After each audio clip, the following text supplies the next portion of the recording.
Salut à tous, c'est Will. Aujourd'hui, on va parler de cette machine, la GTS 10 XC de chez Bosch, et je vais vous expliquer pourquoi un an après, je regrette toujours pas mon achat.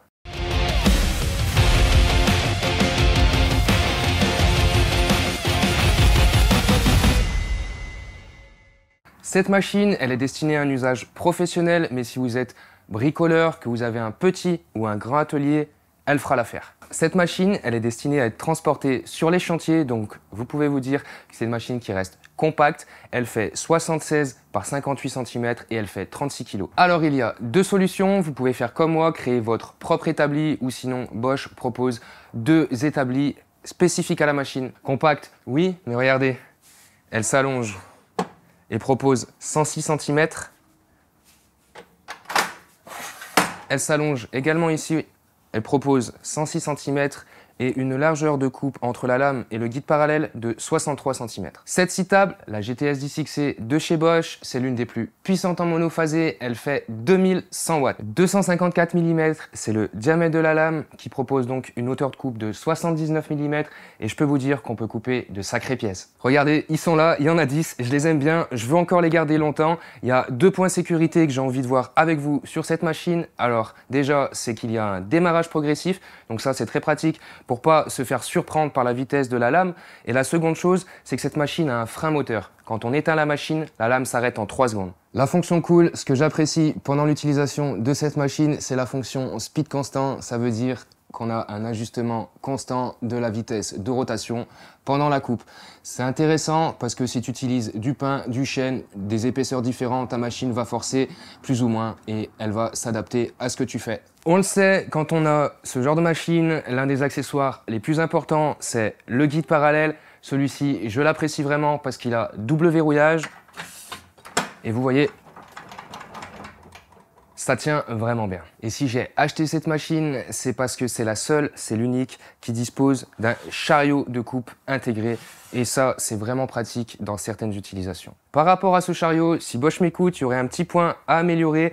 Il a un petit peu de jeu d'origine, mais pas de panique. Il y a des solutions pour pallier à ça. Regardez, vous voyez ? Ça s'oriente dans tous les sens. C'est le guide à onglet. Et si vous n'avez pas de scie à onglet, ça vous dépannera vraiment bien. Regardez. Vous voyez là, l'insert, c'est de l'aluminium. Et ça, c'est un vrai point sécurité, c'est pas négligeable. Sur d'autres machines, c'est en plastique et franchement, c'est limite. Bon, ceux qui me suivent sur les réseaux Will & Wood, vous le savez, la poussière, c'est vraiment pas mon truc. Et pourquoi j'ai aussi choisi cette machine, c'est parce que vous voyez, elle a un carter. Carter, ça rime avec pas de poussière. Ce carter, il est très bien conçu, on peut y ranger dessus tous nos accessoires, ce qui peut faciliter le transport, mais pas que, ça optimisera le rangement de ton atelier. Alors ici, on a le capot de protection qui a un rangement très pratique. Là, on a un poussoir fourni d'origine, la clé de serrage et le rangement des lames. Alors vous voyez ici, on peut ranger le guide anglais, c'est super pratique, mais par contre, il y a un point à améliorer. Vous voyez, on peut le ranger. Mais quand tu l'as mis, je te dis, t'as transpiré. Et de l'autre côté, d'autres rangements. Donc vous voyez, le petit trou là, c'est pour ranger la clé Allen. Et ici, on met le guide parallèle. Et sur l'arrière de la machine, on a également des rangements qui sont très pratiques. Donc on a l'emplacement d'un guide supplémentaire. Je vous expliquerai plus tard à quoi il sert. Les petits vis de fixation, l'emplacement pour mettre le réducteur d'aspiration et de quoi enrouler son fil. On a parlé des caractéristiques, des points forts. Vous vous en doutez, il y a quand même quelques points à améliorer, notamment ces deux rainures-là. Elles n'ont pas une encoche standard, c'est dommage pour l'utilisation de quelques accessoires. Je vous ai dit en début de vidéo que cette machine était destinée à être transportée sur les chantiers. Il faut quand même savoir qu'elle fait son poids, 36 kg. Donc sur 2-3 mètres, ça va aller, mais un peu plus, ça va être compliqué. Après, Bosch a une solution. Ils ont un établi sur roulette qui vous facilitera le transport.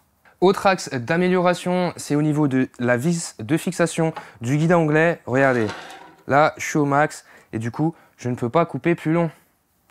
S'il vous plaît, Bosch, c'est pour mes créations, améliorez-moi ça. On passe au test. Comme vous pouvez voir, je vais utiliser plusieurs essences de bois de plusieurs épaisseurs différentes. Je tiens à préciser que le bois il est sec et que je vais utiliser la lame d'origine pour que vous vous rendiez bien compte. C'est parti! Donc là, on va commencer sur du pain. Ça fait 18 mm d'épais et autant vous dire que si ça marche pas là, c'est pas la peine de continuer.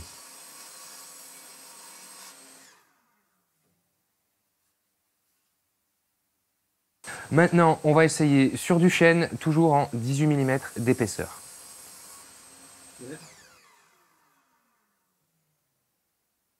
On continue avec du mélaminé. Alors, la qualité de coupe ne sera pas au top parce que c'est une lame de débit, mais si vous voulez vraiment une finition parfaite, vous utilisez une lame destinée au mélaminé. Maintenant, on va passer à l'utilisation du chariot de coupe. On va couper ce petit tasseau qui est en if. C'est parti pour un petit peu de délignage sur du cèdre qui est un peu plus épais.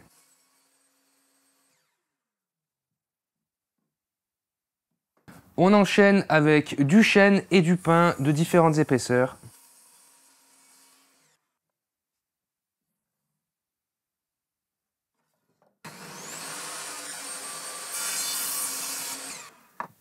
Et pour finir, on va utiliser ces petites chutes de traverse en chêne avec l'utilisation du chariot de coupe.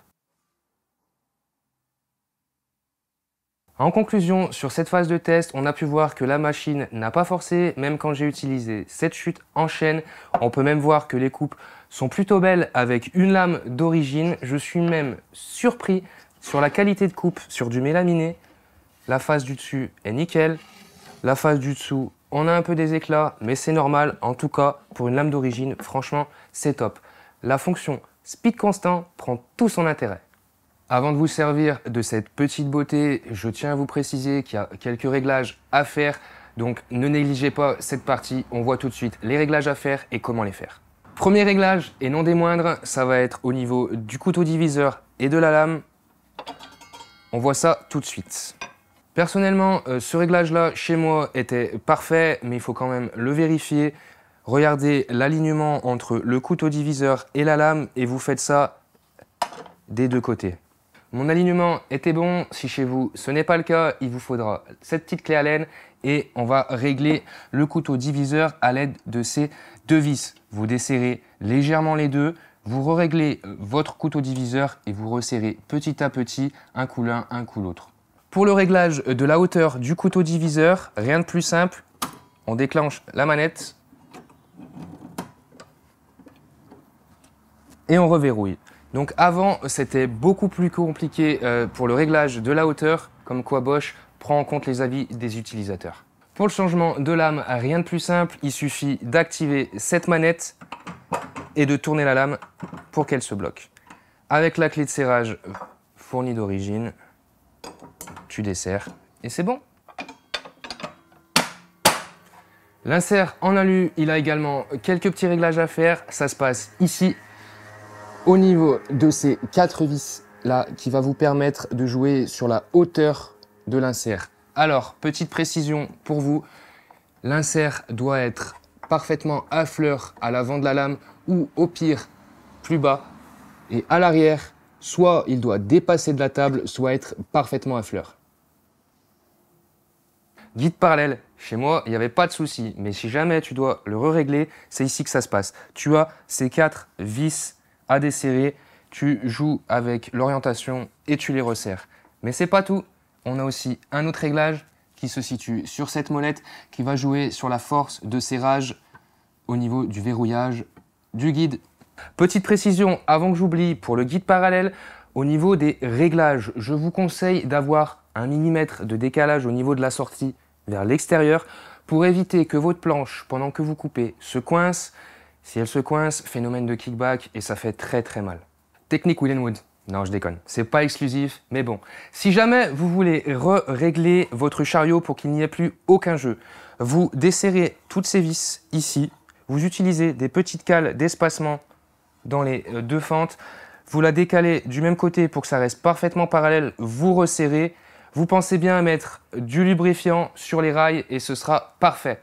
Il y a une autre solution, mais là, il faut être équipé. C'est l'impression 3D. Cette lame, vous le savez, elle s'oriente, mais il faut l'orienter avec précision. Il y a quelques réglages à faire. Il faudra régler cette butée en utilisant le petit inclinomètre qui sera mis sur la lame, vous vous référencez au degré. Une fois que vous arrivez à 90 degrés, vous serrez cette butée. Et pour faire à 45 degrés, ça se passe de l'autre côté. Et tu vois là, les réglages, ils sont parfaits. Normalement, tu sais te servir d'un tournevis, en tout cas, je te le souhaite. Celui-ci te servira à régler l'œil de bœuf. Un œil de bœuf, c'est quoi? Ça te sert à voir la distance entre la lame et le guide parallèle. On enchaîne sur le dernier réglage à faire, non pas des moindres, il ne faut pas le négliger. Ça va se passer au niveau du guide à onglet. Donc on a des raccourcis à 45 degrés, à 90 et un autre à 45 degrés. Je vous conseille de les régler. Ce sera plus rapide pour les prochaines utilisations et vous aurez une orientation parfaite. Petit rappel, il concerne le couteau diviseur. C'est un point sécurité à ne pas négliger si jamais vous changez de lame. L'épaisseur du couteau diviseur doit être compris entre l'épaisseur du corps de la lame et l'épaisseur de la dent. Autre point sécurité important, il ne faut pas négliger, bon, même si vous êtes cool, vous êtes chill, quand tu démarres ta machine, tu mets pas la main sur la lame, tu veux être précis, tu n'as pas besoin de regarder comme ça. Bon, je rigole, mais quand on a l'habitude de se servir de ce genre de machine, c'est là qu'on ne fait pas attention et qu'on se blesse. Après, hein, Bosch, il fournit le capot de protection, et là, il n'y a plus de risque. Comme je vous ai dit, il y a le capot de protection qui est disponible, mais vous avez aussi ce genre d'accessoire à utiliser pour votre sécurité. Je vous ferai voir dans une prochaine vidéo son utilisation et à quoi ça sert. J'espère que cette vidéo sur la GTS 10 XE vous a plu. Prochaine vidéo, ce sera sur cette machine, mais ce sera les conseils d'utilisation et les accessoires à utiliser. N'oubliez pas de vous abonner, de mettre un petit like, la petite cloche, ça fait plaisir. Et à bientôt!